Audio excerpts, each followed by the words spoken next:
భరణి నక్షత్రం అన్ని కలిసి వచ్చినాయి.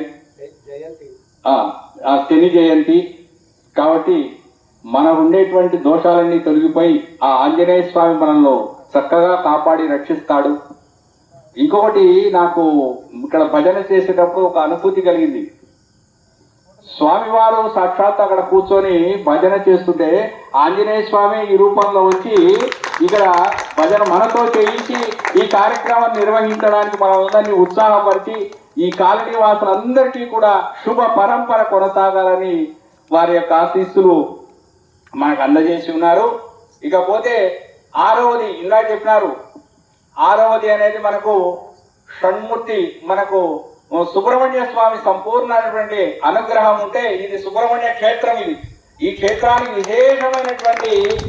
విశేషమైనటువంటి ఆ యొక్క ఫలితం ఉంది, విశేషమైనటువంటి ఆ యొక్క ఆదరణ ఉంది. స్వామి వారి యొక్క ఫలితం ఇక్కడ దండిగా ఉంది. అటువంటి క్షేత్రంలో మనము 6వ ధర్మజ్యోతిని ఆ స్వామి ఆంజనేయ స్వామి దగ్గర మనం వెలిగించుకుంటున్నాం.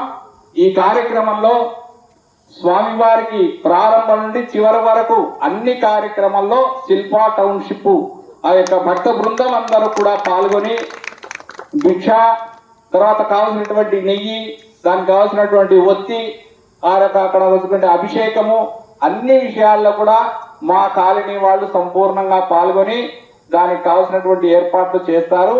దానికి అందరి సహకారం ఉండాలని మరొకసారి కోరుకుంటూ ఈ యొక్క అవకాశాన్ని కల్పించినందుకు అందరికీ కృతజ్ఞతాభివందనలు తెలియజేసుకుంటున్నాం.